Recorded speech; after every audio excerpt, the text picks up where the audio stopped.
MU berhasil meraih 3 poin lewat permainan yang bisa dibilang mengesankan untuk pertama kalinya di musim ini setelah 3 laga yang dijalani. MU berhasil menang 1 kali dan juga 2 kali mengalami kekalahan. Nah, di video kali ini aku akan sedikit memberikan opiniku terkait dengan pertandingan yang sudah berlangsung antara Southampton melawan MU di kandang Southampton gitu. Oke. Tapi sebelum itu, seperti biasa, tidak bosan-bosannya aku ingatkan kepada kalian, bagi kalian yang nonton, silahkan di subscribe, di komen, di like, dan jangan lupa tonton sampai habis. Oke? Ada beberapa poin yang menurutku cukup menarik untuk aku sampaikan dalam video kali ini. Yang pertama itu, bentar. Oke. Yang pertama itu adalah terkait dengan permainan gitu. Kita masuk ke permainannya dulu. Di 30 menit awal, permainan MU antara Southampton, ya bisa dibilang MU bermain membosankan, bermain reaction football, bermain lebih banyak menunggu daripada mengambil inisiatif, sedangkan si Southampton lebih banyak mengambil inisiatif permainan walaupun tanpa chance ya, kecuali penalti yang mereka dapat kayak itu. Kemudian ada satu peluang yang didapatkan oleh Zirkzee, walau mungkin sentuhannya kurang kuat gitu. Jadi bola itu pas di tangan Ramsdale. Oh ya, by the way, Ramsdale ternyata di sini ya, di Southampton ya, baru tahu aku gitu. Nah, masuk lagi ke pertandingan. 30 menit awal aku bilang ini permainan kayak apa ini? Udah kayak rasaku kalau timnas main lawan MU, mungkin timnas aja bisa ngembengin MU kalau MU mainnya kayak 30 menit awal itu gitu. Kan kurang ajar, bermainnya itu kurang ajar kalau bilang bermain reaction football. Lawanmu itu Southampton, tim yang promosi. Kenapa kau main bertahan gitu? Kayak ngapain main bertahan gue pikir kan. Nah, kemudian datanglah kejadian, yaitu penalti. Dan ya, Dalot ini lagi-lagi ku bilang, Dalot ini gobloknya ampun ini orang gitu. Kayak gimana ya, maksudku nggak penuh perhitungan dia mengambil langkah untuk sliding di kotak penalti kayak gitu. Padahal kalau nggak di sliding dia kan masih ada pemain lain yang bisa nutup. Ini dipaksa sliding, walaupun kalau menurutku itu sebenarnya nggak penalti karena dia slidingnya itu pada saat masih on the line ya, masih di garis sebelum masuk ke dalam. Cuman ya nggak tahu apa pertimbangan wasit, kemudian dia dikasih penalti. Padahal jelas-jelas dari tayangan ulang kita lihat itu berada di luar, bahkan di luar, bukan di atas garis, di luar garis, tapi tetap diberikan penalti ya. Lagi-lagi Dalot sama itu kan sama kejadiannya kayak pada saat lawan Chelsea musim lalu yang MU sudah unggul 3-2, kemudian dia sliding, siapa pemain yang di sliding, kemudian Chelsea dapat penalti gitu. Untungnya di momen ini Onana berhasil bisa nge-save lah, bisa menghalau penalti. Kalau enggak ya udah drop itu mentalnya MU. Beruntungnya Onana bisa save penalti dan kemudian moral pemain MU naik karena ya mereka berhasil menggagalkan, atau kiper mereka berhasil menggagalkan sebuah peluang besar yang dihasilkan oleh si Southampton. Coba bayangkan kalau misalkan bola itu masuk, rasaku selesai permainan. Permasalahan dari MU ini kan mood pemainnya itu angin-anginan, kemudian mentalnya itu naik turun, kadang naik, kadang turun. Jadi kalau aku bilang ya beruntung ya di pertandingan ini Onana bisa dibilang bermain bagus, tidak seperti match-match sebelumnya. Kalau aku bilang Onana di pertandingan ini bermain bagus kayak gitu. Nah, kemudian nggak lama kemudian terjadilah golnya Matthijs de Ligt dari umpan dari Bruno gitu ya. Selamat untuk De Ligt, ya ciri khas De Ligt kan pada saat di Ajax, pada saat di Juve, pada saat di Munchen, dia juga sering buat gol-gol kayak gitu kan, karena memang timing dia bagus dan juga badan dia cukup tinggi untuk melakukan heading. Dan kalau aku bilang jangan heran kalau De Ligt akan menciptakan gol-gol seperti ini lagi di musim ini. Kalau aku bilang jangan heran kalau De Ligt melakukan gol kayak gitu hampir serupa di sepanjang musim ini, kalau aku bilang gitu. Nah, kemudian pada saat golnya De Ligt ya udah naik ininya, udah naik mentalnya, udah naik moodnya, udah naik ya. Kemudian terjadilah golnya Rashford baru cetak gol sejak bulan Maret. Ini kan agak sedikit mengecewakan bagi seorang striker yang berbakat, teman ya. Lagi-lagi konsistensi dia nggak ada kayak gitu. Nah, kemudian setelah golnya Rashford ya babak pertama selesai. Oke, setelah babak pertama selesai masuklah babak kedua. Babak kedua ya bisa dibilang permainan miliknya MU. Baru terlihat MU yang aku mau lihat itu adalah MU di babak kedua. Dalam artian seperti apa? Jarak pemain itu tidak jauh. Ketika jarak pemain itu tidak jauh, maka kita bisa melakukan yang namanya passing 1-2 sentuhan. Kan banyak terjadi passing 2 sentuhan, khususnya di sebelah kanan antara Mazraoui, Zirkzee, Bruno, kemudian Ahmad. Itu kan antara mereka berempat ini di sebelah kanan, itu banyak melakukan kombinasi 1-2 sentuhan. Jadi permainan itu fluid, permainan itu cair, permainan itu enak untuk dilihat. Bukan seperti babak pertama yang terkesan mengandalkan skill individu antar pemain aja, bukan sebagai as a team, bukan sebagai tim gitu. Nah, di babak kedua ini lebih cair lah kalau aku bilang, lebih enak loh untuk melihatnya gitu. Seperti ya tim-tim yang bisa dikatakan sebagai tim besar cara bermainnya, walaupun masih ada 2 level lagi kalau mau bilang MU main bagus, main top, ya masih bermain oke lah, mungkin bagus gitu, belum top kayak gitu. Nah, di babak kedua itu ya udah kalau aku bilang permainan miliknya MU juga gitu. Nah, kemudian itu secara permainan ya, secara permainan. Nah, sekarang aku masuk kepada segmen bahwasanya penilaian secara individu. Gini, rasaku semua pemain MU itu bermain bagus. Semua pemain MU bermain bagus kecuali 2 orang. Yang pertama Bruno, yang kedua Dalot. Dalot itu di babak pertama main jelek, abis jelek-jeleknya Dalot.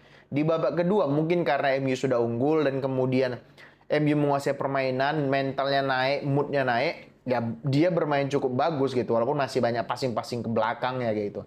Itu yang pertama. Kemudian Bruno, kalau aku bilang Bruno ini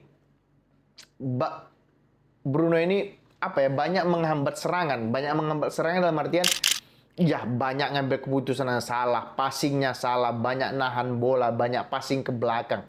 Yang seharusnya dia passing ke depan, dia passing ke belakang, dia delay lagi untuk rebuild up. Rasaku bukan pemain yang top kalau kita bisa counter attack, kalau kita bisa nyerang ke depan, kemudian dia passing bola ke belakang. Rasaku ya kalau aku jadi Ten Hag Bruno di pertandingan berikutnya kucadangkan. Serius kucadangkan itu Bruno kalau di pertandingan berikutnya. Karena bukan apa-apa, dia banyak melakukan kesalahan yang seharusnya tidak dilakukan oleh pemain yang sering bermain. Oke, dia kan bisa dibilang salah satu pemain yang nggak pernah absen kan, dia bukan lagi salah satu, bukan satu-satunya pemain sama Onana yang nggak pernah absen di laga MU kecuali cedera. Oke, cederanya juga jarang kan Bruno. Jadi kalau aku bilang, kalau aku jadi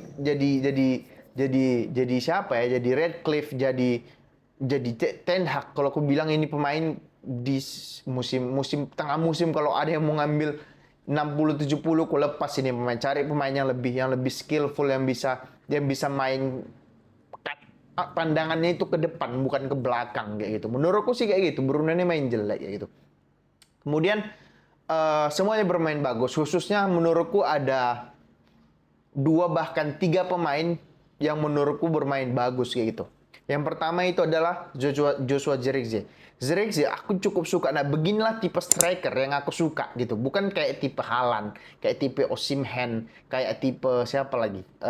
Vlahovic. Bukan tipe-tipe begitu striker yang aku suka. Ini masalah selera. Mungkin secara insting gol, mungkin dia belum terbukti lah secara insting gol. Cuman keterlibatan dia di dalam permainan itu yang aku suka. Seperti Firmino, striker yang paling aku suka kalau aku jadi pelatih misalnya. Ya, list pertama itu bukan Haaland, itu bukan Osimhen, tapi siapa? Firmino pada saat di masa-masa prime dia. Karena kalau pemain kayak Firmino dan juga Zirkzee ini ketika timnya itu di press, dia bersedia mundur ke belakang. Oke, ketika kehilangan bola, dia bersedia fight untuk merebut bola kembali. Ini striker yang menurutku striker modern yang patut ditiru oleh mungkin Højlund, mungkin oleh striker timnas kita mungkin gitu, yang patut ditiru. Karena keterlibatan, setiap ada serangan dia selalu terlibat dalam permainan, tidak hanya fox in the box, tidak hanya fokus di kotak 16, tapi dia bola ke kiri, dia ikut ke kiri untuk melakukan link up. Bola ke kanan, dia ikut ke kanan untuk melakukan link up. Bola di belakang, dia ke belakang untuk melakukan link up. Di bola di tengah, dia ada. Artinya di mana ada bola, di situ ada dia. Makanya aku bilang, ya kalau pertandingan berikutnya misalnya atau 2 pertandingan berikutnya Højlund sudah kembali, rasaku ya nggak ada alasan untuk membaku cadangan Zirkzee. Rasaku pasang langsung 2. Main 4-4-2 atau 4-2-3-1 dengan Zirkzee di belakang si Højlund sebagai pemain yang fox in the box. Cadangkan siapa? Cadangkan itu ya cadangkan siapa? Bruno cadangkan kalau aku bilang ya. Erik Ten Hag harus berani mengambil pikiran radikal-radikal yang seperti itu. Kalau menurutku kayak gitu. Itu yang aku suka dari Zirkzee. Kemudian De Ligt selain dia cetak gol, kita nggak bahas golnya. Kemudian dia bermain cukup bagus, keputusannya juga menurutku sangat bagus, defense-nya juga bagus, solid kayak gitu. Kemudian yang terakhir itu yang bagus menurutku ya Eriksen. Eriksen ini kan aku nggak ingat kapan terakhir kali dia bermain dari awal sampai hampir habis. Aku nggak ingat kapan terakhir kali di MU. Tapi tadi mungkin karena memang mungkin lawannya itu Southampton. Mungkin karena memang lawannya itu Southampton ya, rasaku Eriksen bisa dibilang cukup menonjol lah di lini tengah gitu bersama Maino gitu. Cukup menonjol lah. Walaupun tidak seperti Eriksen yang prime-nya pada saat di Spurs, belum sampai ke situ karena memang usia dan juga match fitness dia yang udah nggak kayak dulu lagi. Tapi secara overall ya apa yang dilakukan oleh Eriksen ya rasaku sangat bukan cukup bagus lagi, bagus kalau aku bilang. Bagus kalau aku bilang. Nah, satu lagi pemain yang menjadi kritikanku adalah Amad Diallo. Di luar dia bermain bagus, oke. Di luar dia berani nusuk ke dalam, oke. Cuman rasaku banyak keputusan dia yang cukup egois, kemudian cukup salah gitu. Banyak momen di mana seharusnya dia pada saat bola di kaki dia melakukan counter attack, seharusnya dia passing ke Mazraoui atau seharusnya dia melakukan link up dengan si Zirkzee, tapi dia lebih memilih shooting, kemudian passingnya salah, kemudian tapi secara overall kalau aku bilang ya dia bermain bagus. Cuman masalahnya kan kalau ini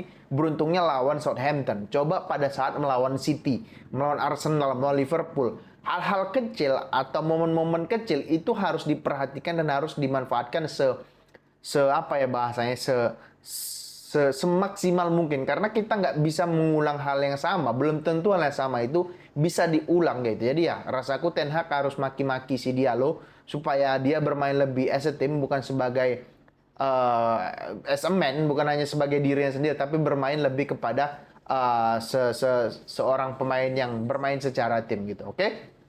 Jadi ya kalau aku bilang secara overall bermain bagus. Cuman ya rasaku yang bermain yang cukup sangat jelek. Kalau aku bilang Bruno banyak nahan bola, banyak kehilangan bola kalau aku bilang. Nah kemudian ya untuk di next match aku mau lihat ya kita nggak tahu apakah ini kabarnya kan tadi kita lihat bahwasanya Mazraoui itu cedera ya, hamstring atau apa yang nggak tahu. Next match itu masih bisa main atau enggak. Nah kalau kita anggap Mazraoui bisa bermain, aku mau lihat MU itu main dengan 4-3-3 tapi bukan Dalot di sebelah kiri gitu.